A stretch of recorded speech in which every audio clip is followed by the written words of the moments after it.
So then she goes, well, you know what happened to old so-and-so? He died with his genitals burned. And you know what happened to him? He had sex with his own mother. And then she goes, sorry if I can't say that. I'm like, girl, you already said it. Also, you hosted this show for 30 years. You know what you can't You're say. on the 4th hour today talking about someone's genitals got burned. I said, oh my God. Jenna Bush Hager and Chanel Jones are like, they don't stand a chance. and they're like, so the book is available everywhere you get your books. Oh my God.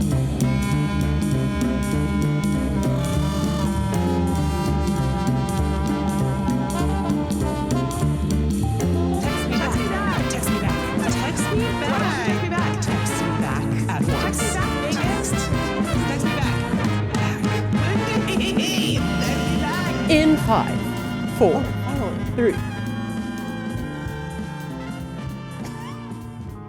It's fresh, it's cool, it's Noah's Arcade. Welcome to Text Me Back Podcast. Oh, what is this? I know what you're thinking, but where's Megan's office and where's Lindy's log cabin? Well, girl, we're in person for the first time in 1,000 years, it feels. That's right. And the point is, we said, our video's ugly. What if we went to a city that had a real podcast studio and then we had a real professional point expensive cameras at us? And then that professional said, have fun. And now we are. Here we are, New York City, baby, the Big Apple, the city that never sleeps. But I did very well last night. We are going to start this show now. I feel a little bit weird about doing this in person. It feels like so strange. I know, it's really it feels so weird. Did you even say the tagline?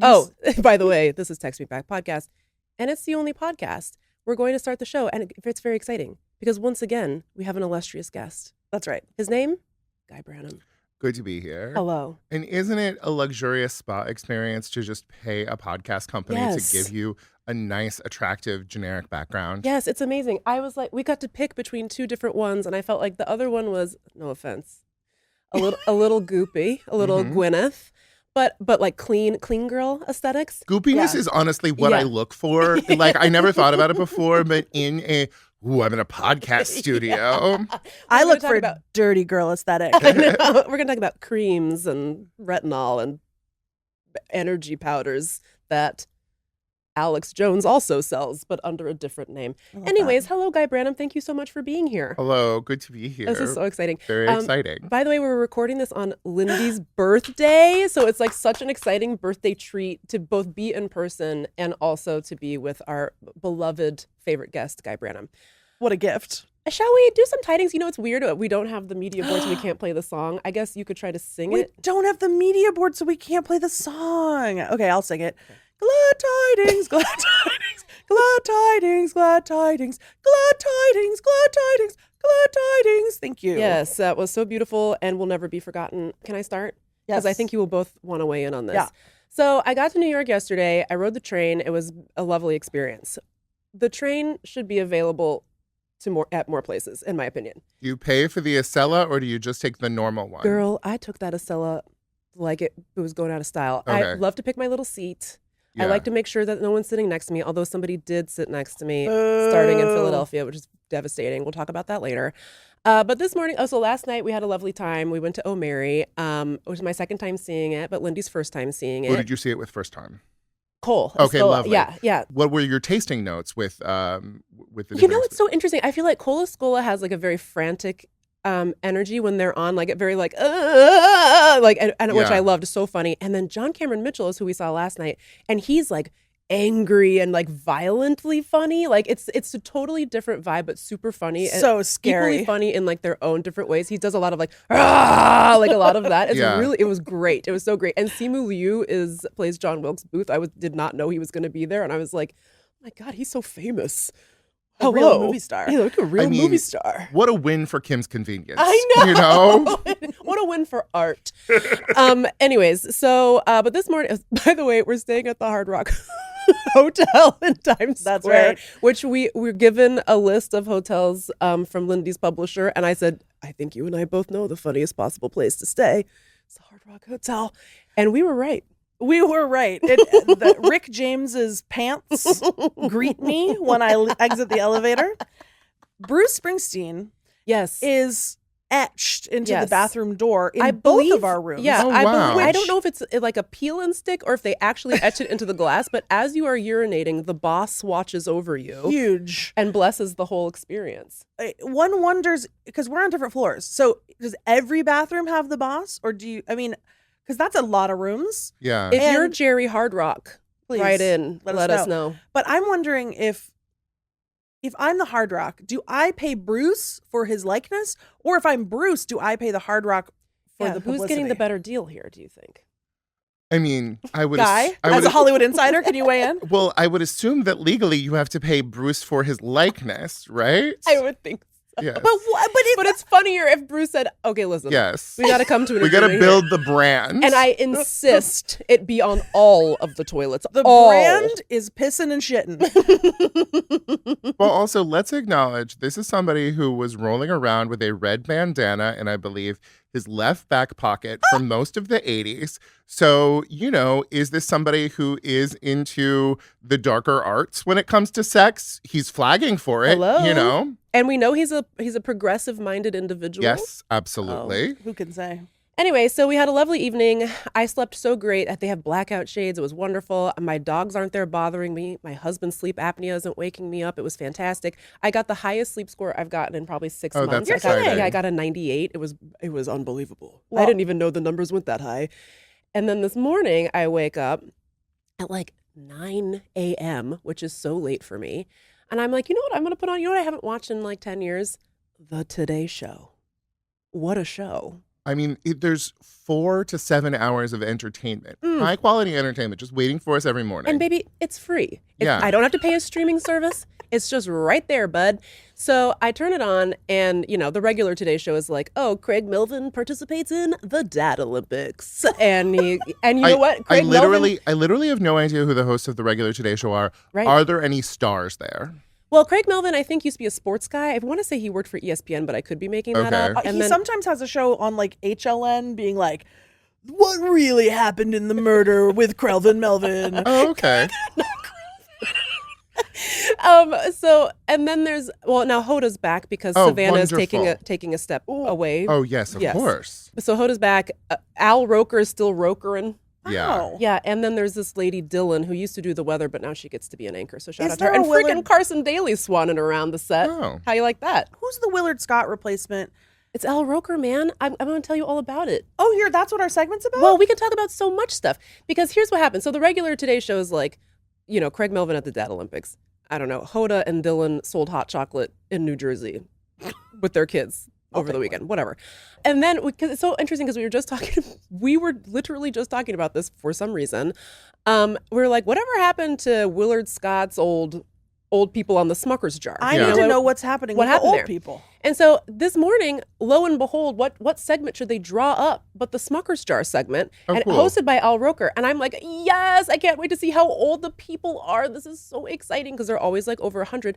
Guy, Lindy, they're putting babies on the Smucker's Jar. They're like, oh, this is Jalen Ebersol. He's 1 year old. And he loves to go to sporting events with his dad. It's not possible to know that. What do babies do that's impressive? He's not lived a life. So I have to assume that they're doing this because the viewership is older and older people love to be reminded of a baby and maybe not be reminded of their own mortality. I'm like, don't put that baby on the Smucker's Jar. That is Yeah. reserved for people who have lived a life, who've achieved a feat of any kind. And this baby is sitting here going, come on now. Or really, truly foreboding news that the American life expectancy has tanked Nope, Yeah. to not 2. good. It's a recession indicator that they're putting babies on the That's right. Smucker's Jars. Mhm. But what I really want to talk to you guys about is this. Okay, so then the 4th hour of today's show comes on. Amazing. So it used to be hosted by Hoda and Kathie Lee, and it was a real just like drunk exploration of middle age. Yeah. It was really something. Kathie Lee cannot be contained by space or time, in my opinion. You know what I mean? I so- love her so much. I know. So I kept it on because I was like, oh, this is going to be amazing. Yeah. And the first thing they do is show an old clip of her, like, back when Kathie Lee used to host the 4th hour of Today, she had a reputation for taking things off topic. And here's a clip. And the clip is someone handing her a set of massage balls. And she goes, take the balls? And the lady says, yeah, take the balls. She goes, you always take the balls.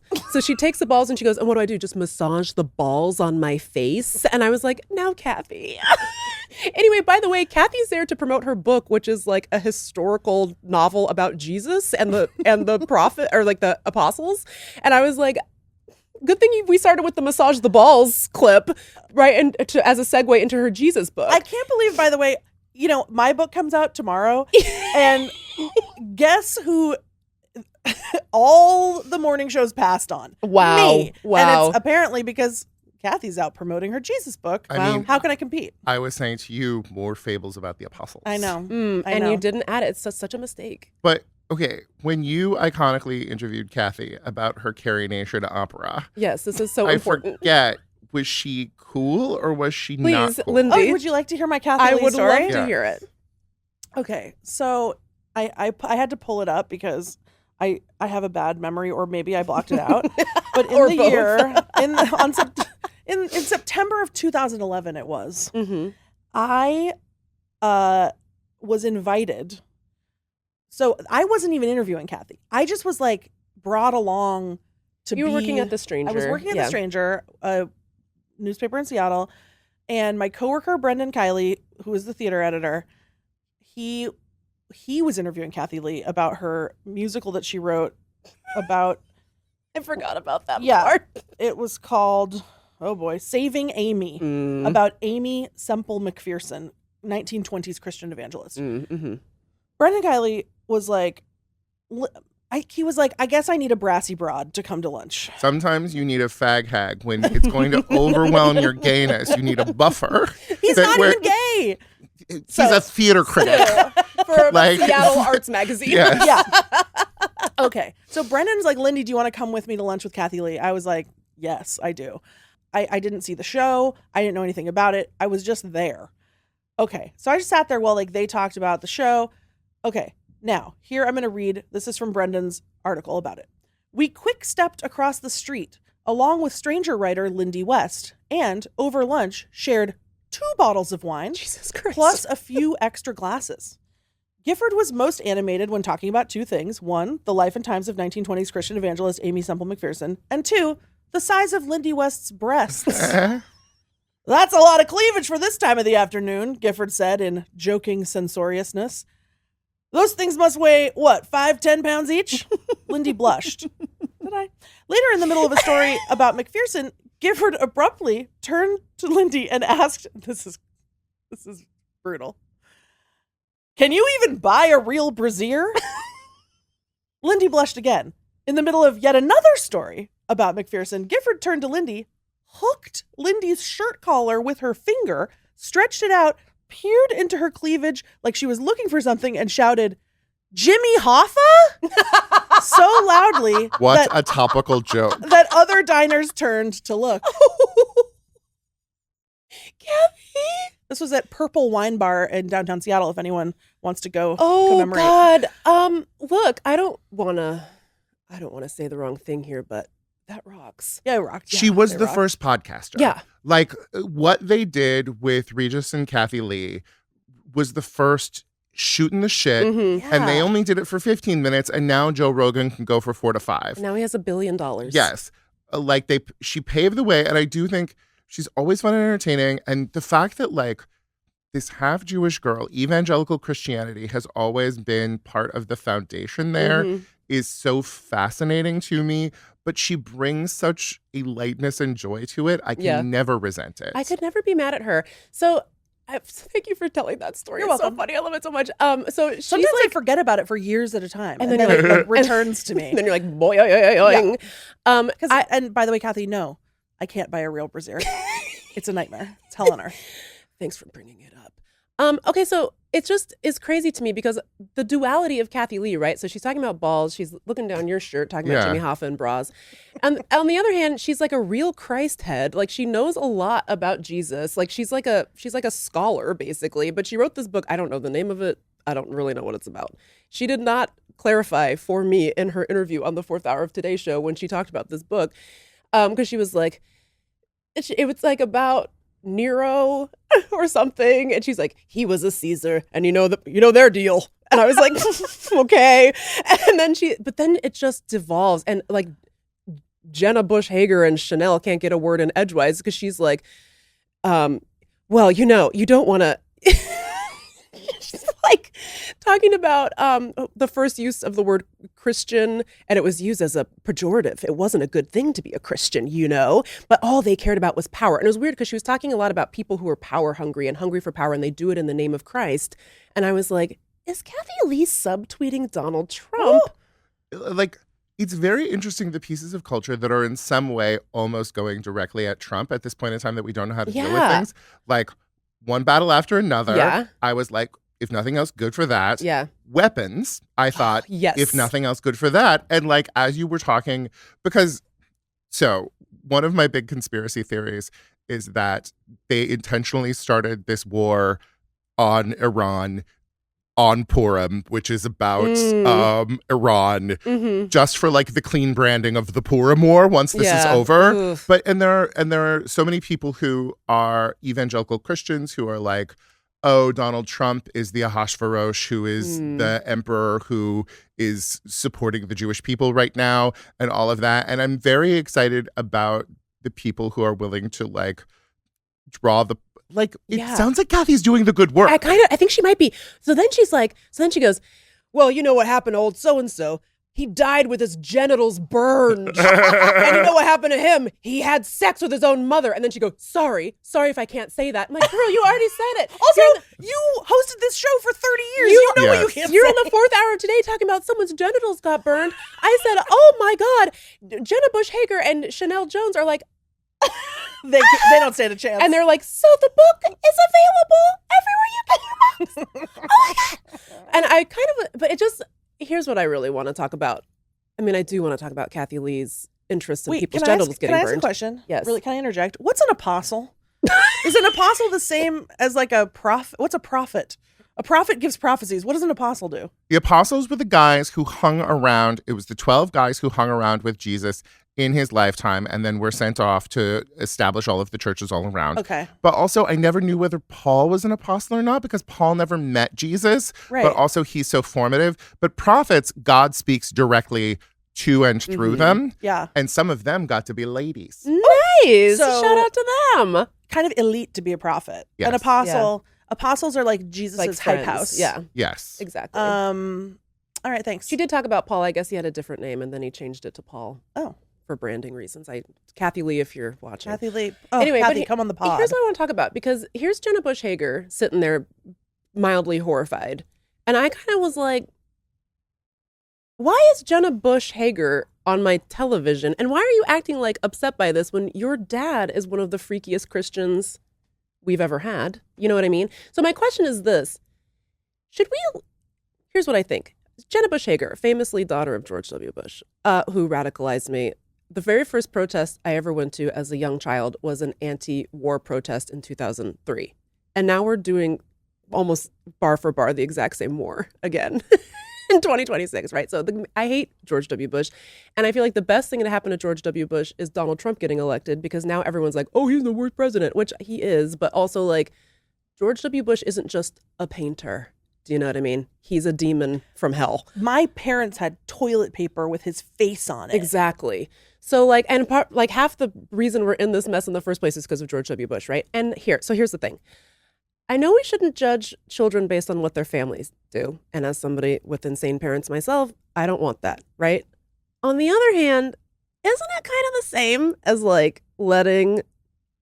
But also, she only has that job because of what her parents do. Right, exactly. But isn't it kind of weird to let a war criminal's child host the fourth hour of the Today Show? Guy, your thoughts? Okay, the truth is that I, for a number of reasons I don't fully understand or remember, listened to the audiobook of Jenna and Barbara Bush's shared autobiography. Mm-hmm. And I came out of it with the strongest, oh my God, I love those girls and would take a bullet for them. Interesting. They really are. There's a whole chapter where Barbara talks about like going to New Orleans with this friend of hers who is a man. And it's like, what's the story there? There's a whole goddamn chapter about like, we were pissed at our dad about the gay marriage thing and we let him know about that. Okay, sorry. When you said at first you love these girls, you said Jenna and Barbara shared autobiography. I thought you meant Jenna co-wrote a book with her grandmother. I mean, I was like, no, there are some great I get it now. Yeah. I just had forgotten. There are great anecdotes in there about how Barbara Bush, the younger one, repeatedly tried to order pizzas because, like, between 8 and 13, that seemed like a grown-up thing to do, but no one would believe her when she said her name was Barbara Bush. They would just hang up on her. And it was very funny and, like, a very good, like, those girls never let themselves be pitted against each other and, like, really are there for each other. Yeah. Like, Jenna Bush Hager has a good soul, and I respect that. Okay. But then I also have this frustration with, like, I realize Nepo Baby is a cliche, but the notion of, like, handing people careers, and quite specifically news organizations giving jobs to the children of politicians. Like, a bunch of Canadian politicians have children who are now news anchors. I think Chelsea Clinton was a correspondent for NBC, I think. Yes, and it is just sort of like, that's creepy and weird. Like, none of these children get real jobs, and, like, that's fine and respectable. Where if somebody who had poor parents never got a real job, they would be, you know, a criminal. Yeah, right. We would be trying to defund them somehow. But I do think the way that there's that maxim that, like, within 6 months, Silicon Valley will have twice as much processing power as they had before. I think every new Republican president will always make the last one seem nice and fun and respectful of the rule of law. I mean, Richard Nixon, who respectfully resigned. Can you imagine that ever happening again as long as we live? A president will never experience enough shame to be like, I should leave. I should go. Never gonna happen. Never gonna happen. I don't know. I just was like, I hear what you're saying. And also I feel like Barbara Bush in particular is like a real good egg. Like, she worked like at an AIDS NGO, and she was like very upset about the defunding of USAID and like foreign aid and that sort of. She seems like a good person. You want to know who Jenna Bush Hager is most proud of on this goddamn planet? Her sister, and also periodically her sister, who, like, isn't built for broadcasting, would come when it was Jenna and Friends and co-host with her, and I was like, this is fun. That's cute. Okay, I think I retract. Then I'll retract. Jenna, if you're while listening, that's watching and listening, reconsider having me on your show to promote my book. Yeah, we're in favor of you now. We love you. I'm sorry I called your dad. No, I'm not. I'm not going to say that. Megan said it, not me. He is one. So maybe you could talk to him about that. Maybe you could take like a family trip to The Hague and then just leave him there. Fundamental problem with international law, which I think will be hammered out on Call Me Back or Text Me Back. Doesn't matter what the name of the show is without enforcement procedures, there is no international law. Hello? International law is just the question of, did you lose the war? Oops, you violated international law. Oopsie poopsie. I feel like what we've discovered over the last on and off 10 years of Donald Trump is all of this is just held together by bubble gum. Yeah. And a promise. You know what I mean? And we're all out of bubble gum. And we're all out of promises.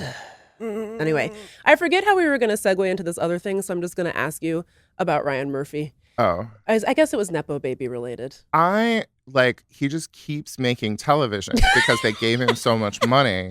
And so I am obliged to watch some of it sometimes. It's hard. Yeah. Because it's so bad much of the time. And I really feel sorry for our actresses who have no other, sometimes I am like, do you want to be there, Angela Bassett? Well, it's there's so few, well, you're the Hollywood insider, but it feels like there's so few roles for older women, especially in Hollywood, right? And then the only thing going is some wretched Ryan Murphy dramedy. Yes. You know? But I've been very excited to watch the JFK and Carolyn Bessette thing, just because remembering the 90s, people smoke so much. Yeah. It's really exciting. I want to smoke. Yes. A cigarette. But, wouldn't it be cool if I smoked? Yeah, it would be so cool. It's so bold. It is just I don't give a shit. And it always smells cool. Yeah. Do you think that JFK Jr. was a good Nepo baby? I mean, he definitely, first of all, I wonder what his life would be like if he was 40% less handsome. You know, that's part of it. I mean, Jack Schlossberg is answering that question for us as we speak. But I mean, he obviously got I mean, he started a magazine. Like, he would have never gotten funding for this magazine if it wasn't for his family connections, I think. But also, I think part of what makes him a good Nepo baby was failing the bar for I was gonna three say, times or yeah. however many times. I think the fact that he had struggles and the TV show does sort of examine the everyone's just always nice to me. It's sort of like a 2 steps closer to reality. I'm just being validated John at all Hamm times. on 30 Rock, the bubble kind of thing. But him finding a place for himself. I don't know if George was fundamentally bad for American politics. As a democracy, we need everyone to sort of care somewhat about politics. And that hasn't been working out for us. Yeah. And this was trying to get people more excited about it. But there's also a way that turning it into attention at this glamorous set who run things is also a step towards aristocracy, maybe? Yeah. Yeah. And it feels, I mean, I don't know what younger Schlossberg's whole deal is, if you'd be a good congressman or not, but it really just feels like, remember my family? Wasn't that fun? And that's just a little bit like, oh, we're already doing real bad with the theocracy aristocracy combo that we've got going on right now. It's hard not to feel like, okay, but what if the aristocracy was at least hot? No, we're marching to hell. It might as well be good looking. However much we're annoyed with him, the last couple of times when people died or left office, they do just grab their wife or their daughter and elect them. Or their chief of staff. That was who replaced Biden when he became vice president, I think. Yeah. My friend Anna Sale did an interview with the guy who's running for Senate in Maine, who isn't the former governor. And Graham Plattner. Yes. Yeah. Who has some issues. Oh, sure does. But also is making very clear that the Democratic Senatorial Committee was basically you don't get to run. We didn't decide you were the guy. It sucks because every critique about the Democratic Senatorial re-election campaign committee is correct. It just feels like, to me, there's got to be a middle ground between some random lady who's not going to beat Susan Collins and a guy with a Nazi tattoo and no public position on abortion. But I love the critique about the DSCC. That's right. I got it. But it's is there no middle ground between the Harvard conveyor belt but the and thing the is when you Nazi oyster farmer? When you have that Harvard conveyor belt, everybody else is going to say, I can't do this. And it's only going to be the Nazi oyster farmer who is I'm going to take this shit on, because it really is there is this terrible man who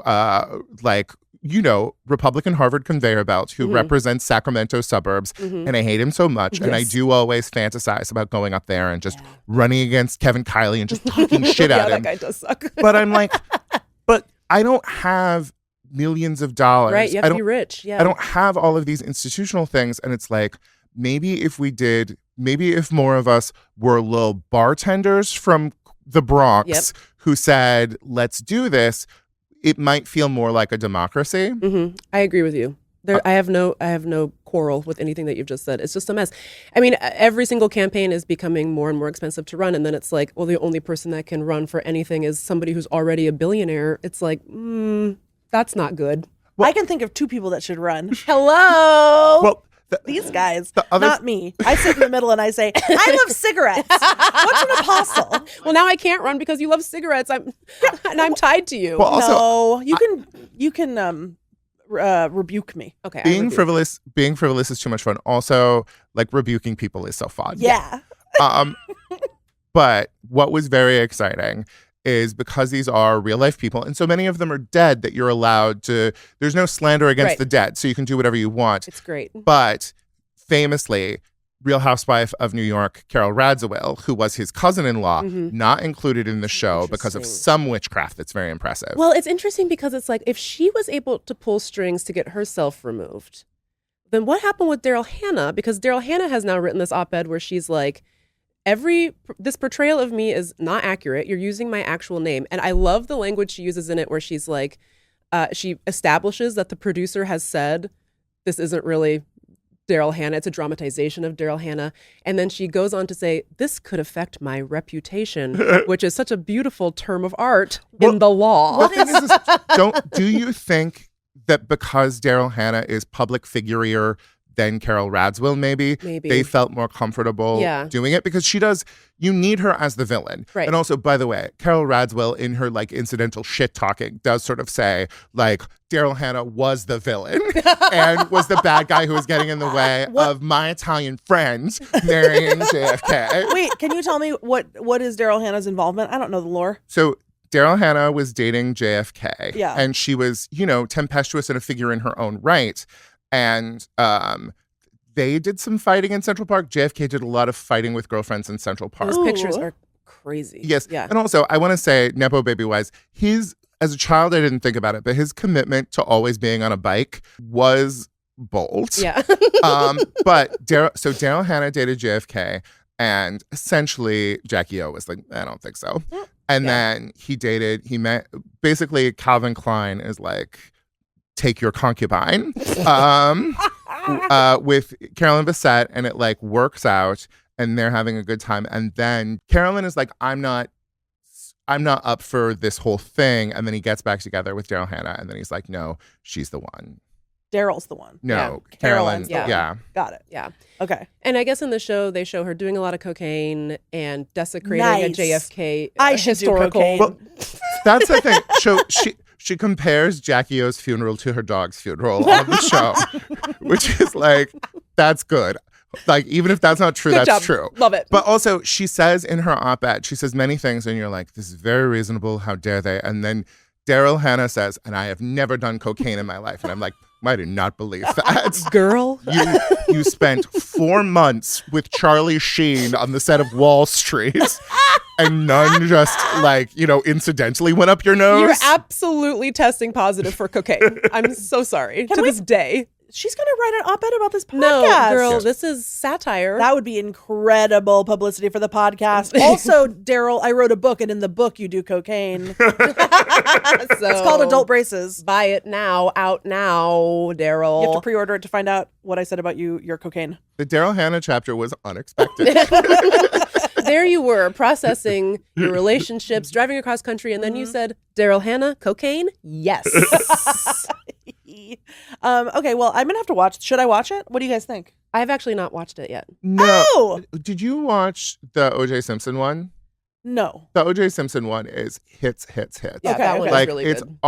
It's all great. And I want to say, even though Sarah Paulson wears a fat suit in the Monica Lewinsky one, the Monica Lewinsky one is really fun and made me it made Beanie Feldstein sexier to me. Okay. In a way that was very exciting. But this one really is just like, it's like medium hot people pretending to be other medium hot people. Yeah.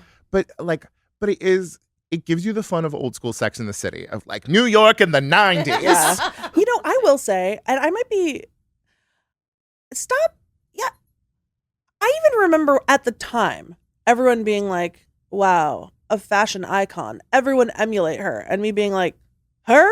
That's a t-shirt and jeans. That's the most boring shit I've ever seen in my life. That's a turtleneck sweater. Well, I saw like a think piece, maybe it was just like a thread, but I was just like, she did what she was supposed to. Like, this is just somebody, this is just a thin person who did what they were supposed to. Yeah. This was not revolutionary. But everyone tried to convince me. Everyone tried to brainwash me. And I was like, that's just a blonde lady in a coat. Like, they want Camelot stories. They want sort of like, this is revolutionary. Look at what she did She's classic. with fashion. She's timeless. But it's like it could have been any blonde woman and wearing a t-shirt and jeans, and we all would have been like, it's classic. It's Maybe timeless. me She's a next. genius. Yeah. You're Yes. next. Yeah. I guess we should take a break. And then when we come back, we're going to ask Guy about something that the young gays forgot about. Get into it.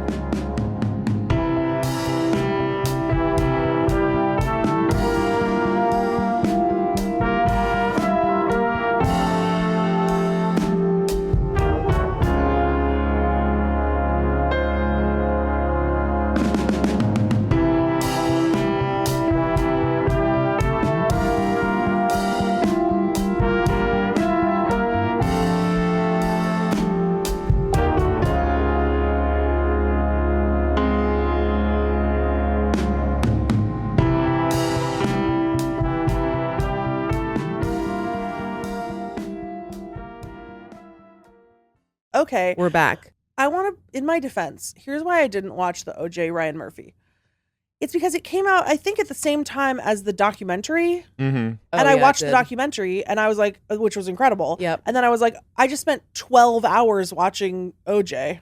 No, it's worth watching. I mean, I know, if you want to see David Schwimmer in a pretty bad Robert That's what I've Kardashian heard. wig. It's so good. Yeah, It's it's pretty great. Yeah. I'm gonna I watch mean, it. it's like very heavily implied. I mean, I'm sure, and I actually think that this is true, that Robert Kardashian got rid of key evidence in the case, and he knew full well that's what he was doing. So Also, like, lovely sexual tension between Chris Darden and Marsha. What's her name? love it. So Cute. cute. Yeah. Okay, Guy, you've been doing this series on social media, on TikTok and on Instagram called "What the Young Gays." What the old gays What remember. the old gays remember, not Yes. what the young gays forgot. It's okay because Let's not earlier he center the called young our gays. show Call Me Back. That's Yes. fine. Okay, what the old gays remember, and they're kind of doing numbies. Actually, my favorite of that you've done so far is the Dieter Ritz one, where you talked about the Dieter Ritz lip sync on what season of Drag Race was that? That was season 5. Season 5, and it was like kind of the first time that one of the lip syncs was like sort of transformed the concept of what could be done on the Yes. show. It was like, for the first time, somebody looked across and saw that there was a diva there, Yeah. and they needed to respect them. And like, I recently did a forced rewatch of all of Drag Race. Oh my god. And it was such a journey, but realizing the number of times that there was like a good person there and they still managed to provide just like Yeah. a ho-hum lip sync was kind of crazy. And I forgot, Dita finished like 5th. Like, and also, Yeah. why has she not been on an All-Stars? I know. Yeah. Well, I love her because I feel like she's my friend, even though I've never met her, because she used to be in Boy Scouts with friend of the show, Brian. Oh, that's Yeah. amazing. But here's my question for you. Not who is your favorite queen, but if you were a queen from Ooh. Drag Race, who would you be? That's, oh my god, that's such a good question. There's a part of me that wants to say like Sasha Velour because she's so weird and so interesting.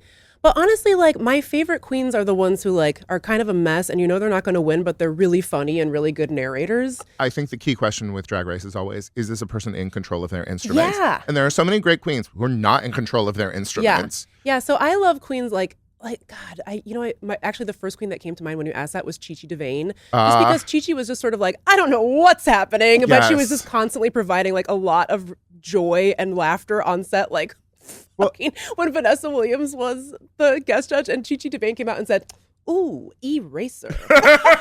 She goes, "Eraser, baby." And I was like, of all the Vanessa Williams movies, you picked Eraser. I love it. Like that's the kind of Magic. vibe I would want to like provide on the show. And then of course she had an incredible lip sync. She was all in black and white Yes. makeup, and she said, "I'm not going." I Yes. think, and she kind of And pulled I'm that- telling you, like yeah. I'm telling you, yeah. And she clutched her pearls, and her necklace burst, and the pearls scattered across the stage. And she was lip syncing against Thorgy, and Thorgy was just like, "Yeah, okay, Yeah. congrats." it is so funny, those iconic lip syncs where one of the other people is just like, okay, this Yeah. is... Bye. Who would you be?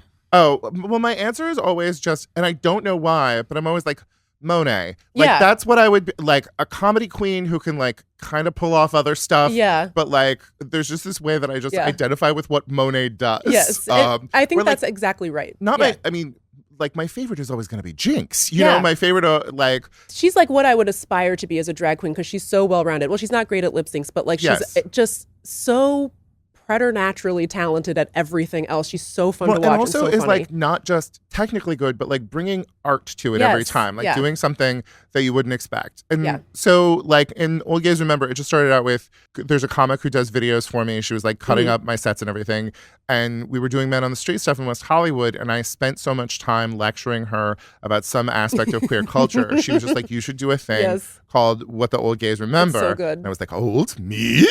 How dare! How dare! And then she would just like sat me down on her couch. Like people always assume that her lovely living room is mine, but Oh, I thought it was. I yes, thought it no. was. But she was like when was there a sex tape before like Kim Kardashian or whatever? And Was it Rob Lowe? I talked about Rob Lowe, and you know, and one of the wonderful things about it is like people really get involved and tell me when I'm wrong, or I mean, the most exciting is when older gay guy is like, I did her hair, you Oh, know. I love that. But like so many people bring stuff to the table or like make requests. Lindy has made a request that I have still not Yes. satisfied. Well, can we get into that? Yes. Yeah. Can we? Because I was promised for my birthday that you would have completed this video. That's not even true. No, but I truly never will remember anyone's birthday. no. What actually happened was you were like, "Why don't I?" This because I asked you this question like 3 months ago. Yes. And you were like, "Well, why don't I release it? When does your book come out? We can do it book week. It's this week. Okay. It's this week. Well, but it's this tomorrow. Is not airing until next Also, week, I know, but This people is- understand the concept. This of is not the time. only ball that I dropped when it comes to your book. Like you twice sent me your Hollywood chapter and were like, Guy, will you read this? And I was like, yes, I will. And then ghosted you. You That's went fine. straight back to bed. Who likes to read? Not Yes. me. Not me. That's totally fine. And I'm just teasing because now I get to ask you live on Text Me Back podcast my question. Are you ready? Yes. Do you remember the question? Yes. Oh, it'd be fun if you had forgotten it and then I got to ask it again and delight you No. with my ingenious insight. Why do the young gays Uh-huh. never talk about George Michael? Okay. I think that fundamentally gay guys are uncomfortable with male vocalists. Mhm. And one of the things I always say is you're only allowed to be on an elevated platform as a man in a gay bar if you have tucked your genitals into your bodily crevices or you are much hotter than I am. Yeah. Like, it really is just like go-go boys or drag queens. And the journey of gay male stand-up comics has been interesting because they used to sort of not exist in America and not be successful. And then there have been some like real meteoric successes in like just the last 5 years. But I think it is this uncertainty about comfort of identification. And so we love our divas, we love our female divas, Mhm. but you know, when it comes, we never talk about Sylvester. Like we never Talk Yes. about Sylvester. and like we rely on Sylvester. You cannot have a person walk through the Castro in 1970s in a movie without hearing Mighty Real. But Sylvester is the foundation upon which all of this is built. 100%. And George Michael also is sort of like this weird, strange story of like coming out, but in a way that is like sordid and dangerous. Yes. And one of the things, because I have really thought about this old gays, and like to me, the fact that George Michael does not die of something HIV related, but drinks himself to death on his own terms is really magnificent. And the fact that he really was not just a vessel, but a creator, like a ridiculously good songwriter. Yeah. And I think, you know, in the same way that my mom hated feminism because it was like, how dare she think she's better than me? Like my mom was always very like, those women went to college and they had opportunities and there's no space in feminism for me. And I feel like gay guys have this weird thing of like, but why him? And like with someone like George Michael, it is like, why am I not talented like that? Oh my God. I feel like that about George Michael. About something you said, like his coming out story was kind of sordid because like he basically was outed because he got caught cruising or something. Yes. Is that right? Do you think that fits into this at all, where people are just sort of like, oh, he's like a punchline. I don't need to take him seriously because. Well, it is, but I think like those stories, both him. Okay, it wasn't until I watched the HBO like Pee-wee documentary. It had never crossed my mind that Pee-wee was Jewish or gay. Yeah. Two things that I should be aware of. Yes. But I think that like Pee-wee being caught, because I never crossed my mind that the adult film that he was caught at was a gay one. But like I feel like these people got filed away by heterosexual culture, and then we have just not done the work of unpacking, pulling them back out. Yes. And like our ladies who we love can sometimes occupy a lot of space. There's a famous story of Sharon Stone being at a pride parade and being like, I will carry the flag. And they were like, you can't carry the flag. And she's like, why not? And like, we have had so many of our gay organizations exist primarily to tell straight ladies that they are good for helping us. And like, truly, the pushback that I have gotten on Old Gays Remember, like, it's so funny to me that it is only hotter than me gay guys my age with cheek implants who are like, how dare you cast aspersions on Madonna? And it's like, I love Madonna. I love Madonna. She's great. I made a joke about her. And they're like, no, you hate Madonna because you didn't love her entirely. Oh, God. So what you're saying is gay guys are not girls when it comes to other gay guys. Yes, we don't know how to be girls because we are essentially I would say that we're doing feminism in 1982 right now. Yeah. And so, like, but there's also a way that, like, when I came out of the closet, gay guys did not know to be politicized. Like, honestly, saying you were a Republican was hot in straight acting, like having big muscles. Yeah. And so, like, 25% of the gay vote went to Republicans in a very, let's be clear, this was almost entirely white cis men, you know? And now there is such a conventional understanding of politicization that it is our responsibility to care about these things. But so frequently it can take this like current progressive tone of I am being generous and kind to the people who need my help. You know, I am being here for trans women of color. And it's like, but also politics means you need to be there for yourself. Yeah. And it is a better politics when everybody is putting on their mask and then looking around to help the people around them. And so I think that there is a way that queer politics can feel a little condescending and colonial right now. And I think us being girls would help us be better politicized. Yeah, well, because like at the end of the day, you're men. Yes. You know what I mean? If you're gay, go listen to George Michael tonight. Now. I was in San Francisco doing my solo show, and I ended up having lunch with two of the ladies from one of the good big fat activist organizations. I forget what it was. But one of the things that this woman, Tigress, the point that she was making to me. Love Tigress. Was she was like, I want cis white men to be more aware of their fatness. We ignore it and erase it a lot right now.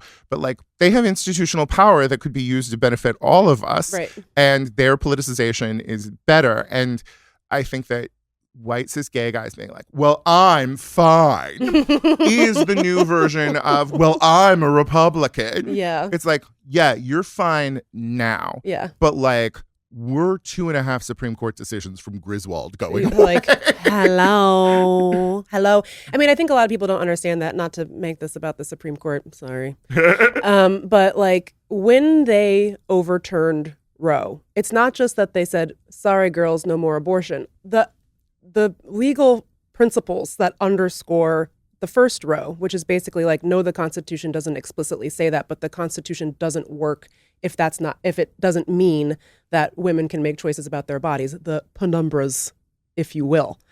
So now this court is saying like, Constitution doesn't say that. There's a bunch of other cases that use the exact same legal underpinnings as Roe did, and that includes Lawrence v. Texas, which is which overturned a law criminalizing sodomy in Texas.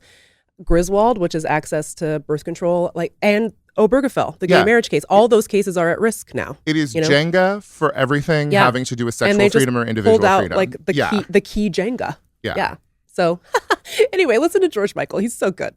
He's so good. I'm a Too Funky man. I love Too Funky a lot because of the quoting of The Graduate. But also that video I love so much because it was like his first step towards being gay of like, I will have hot ladies here, but they will be supermodels. And I am like scrying them with the male gaze, but I'm not like rubbing on them, you know? Yeah. How do you think he got his beard like that?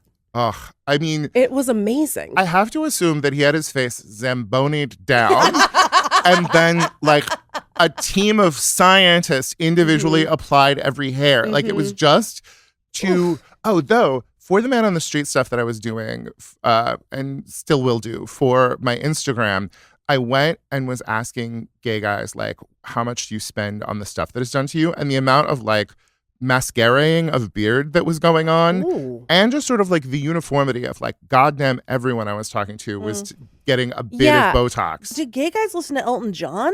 I would say to the extent that gay guys care about and are participating in is Elton John is because he's still throwing parties. Yeah. He still throws a really good Oscars party. So who is gay guys' favorite gay guy? Oh, that's a wonderful question.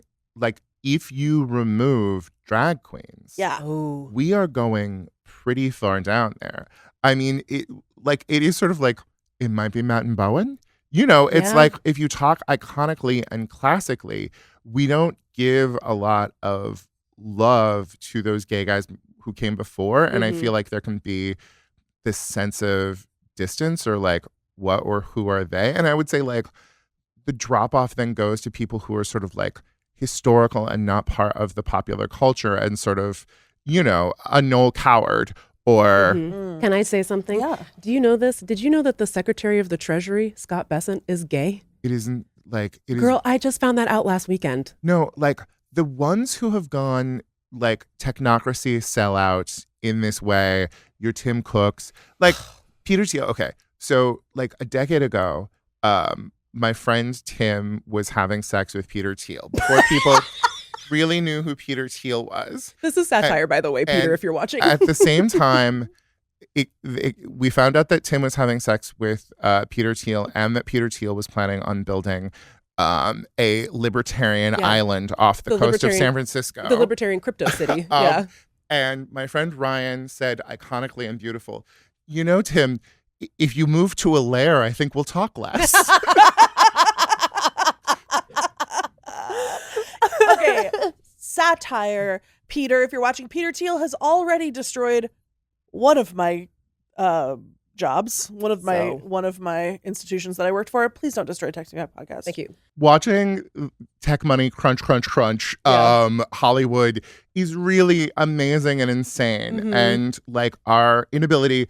Okay, because the thing is everyone's like, and now that Heated Rivalry happened, everyone will just be looking for their Heated Rivalry. And it's, no, girl. they're not. No, they're not. I tried to pitch one to my agent and he said, leave me alone. Their capacity It was really funny. to learn from successes is gone. Yeah. Like, Abbott Elementary has been on the air for 5 seasons. Yeah. And at no point in time since then has ABC, Disney, Hulu, FX said, what if we got another stand-up comedian and had them be in a workplace and we put it before or after Abbott Elementary? Impossible. It's so strange to me. It just, I feel like they learn the wrong things from a big success. So like Barbie makes $1 billion, and I know why I liked Barbie and why it was meaningful to me. But I feel like the takeaway that the studios had was, oh my God, we should make more movies out of Mattel products. Yes. We should make an Uno movie. I had a meeting with Mattel 2 weeks ago. And the thing is like, there are almost no properties left because everything is set up. There is an Uno movie that is set up. One time I was having lunch with A.D. Bryant at a coffee shop in Silver Lake, and then a man came up to us and he sat down and he was like, "Oh, A.D., I'm a big fan." And down. Yeah. And he was like, "I directed the Emoji Movie, and I'd Jesus. love to get you. I'd love to have a meeting with you about Emoji Movie 2." And she was really nice. I don't know if they ever had the meeting, but so we would all love voice work. We would all love a nice check for going in and talking once. I'm avail for Emoji Movie 2. Wait, I have one more thing to say. I was just going to tell you my Heated Rivalry idea. Okay, please. That I had all 3 of my agents on a call, and I told them my blockbuster idea, and they all said, "Okay, why don't you write another book?" But okay, picture this. It's not just another sport. It's not like I'm like, oh, let's do Heated Rivalry, but baseball. No, we're still in hockey. Hockey player. He's playing hockey. He's like, maybe he's like practicing in the off season on his hometown frozen pond, and then he skates too fast, and he goes off the edge of the pond through a portal to a magic land. It's a gay sports romance and a romantasy. Yes, please. Now he is captured by Fantasyland prince, enemies to lovers. The people in the Fantasyland, it's been cursed with an eternal winter. Nobody knows how to navigate the ice to get across. Oh, they don't play hockey yet in the Fantasyland. He's like, I can get us to the evil wizard's snow castle on the other side of the frozen ocean. Wonderful. And then they're gay and they have sex. Would there be a fun, playful presence of Turkish delight? As much as you want. You can have the applets and the cotlets, That's buddy. right. But it's suppository. Oh, man. Gay. Oh, gay. Straight people don't have butts. I just, again, want to flag that there's a producer in this room with us that we just met 1 hour ago. I heard a giggle. And it's my birthday. No one can be mad. Anyway. But the capacity of Hollywood agents to be like, we don't know about that. truly, I was like, what about a comedy set in a women's prison? And they were like, no. And then Genji did her thing. What the hell? Do you yes. want to co-write my hockey romantasy with me? Of course. Great. Wow, the deal has been struck. We're going to take another break, and then a surprise is going to happen. What? Yeah.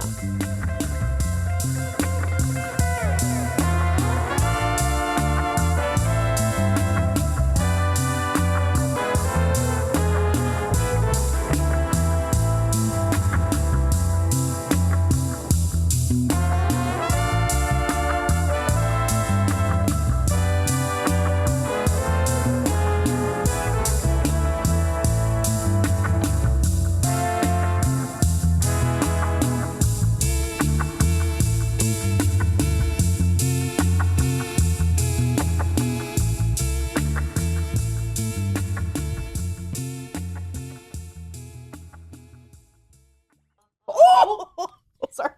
Happy birthday to you. Happy birthday to you. Happy birthday, dear Lindy. Happy birthday to you. I'll just and blow blow all over it. It says the perfect birthday by Lifetime. You want to know who ordered it for you?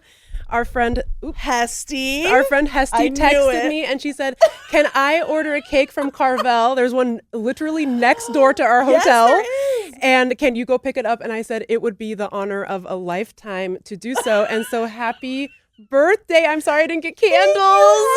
and Meagan. So if you don't watch a lot of Lifetime movies, you might not know this, but every Lifetime movie is titled some variation on the perfect boyfriend, the wrong sister, it's like the perfect assistant.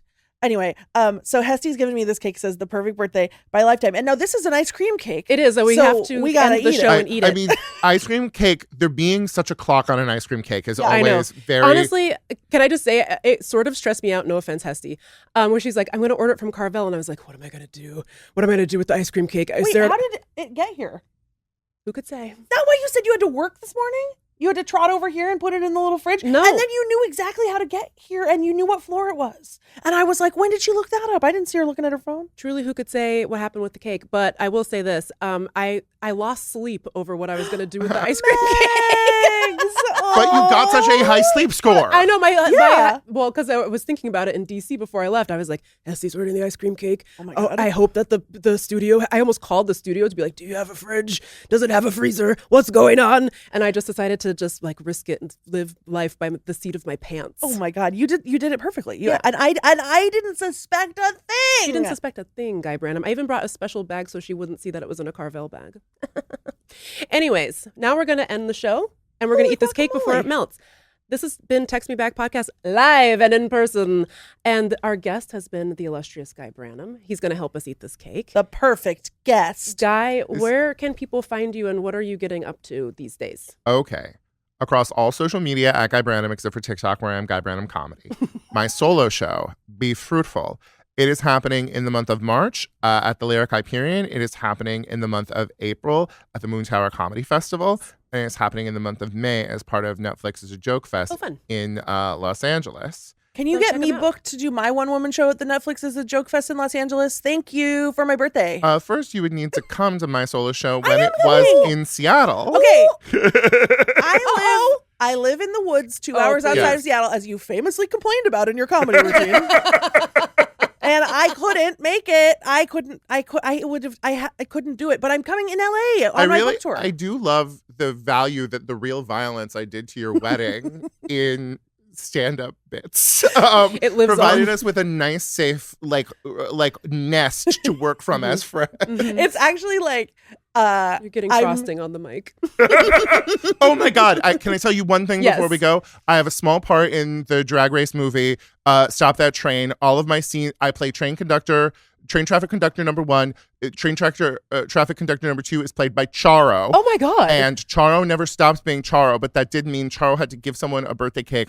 And the extent to which Charo just kept shoving her tits in that birthday cake accidentally, because there's no off position on Charo, was amazing. You know what I think about all the time that no one else has no way anyone else carries this reference around is when Charo was on, I want to say The Surreal Life, and that they did something. Why? Because it's going great. Something scary happens. I can't remember. They had to go to a haunted house or something, and then Charo goes, "Ay, get me out of here!" And I say that in my head every day. Every day. Get me a what? Get me out of here. Oh my God. Get me out of here. Check us out.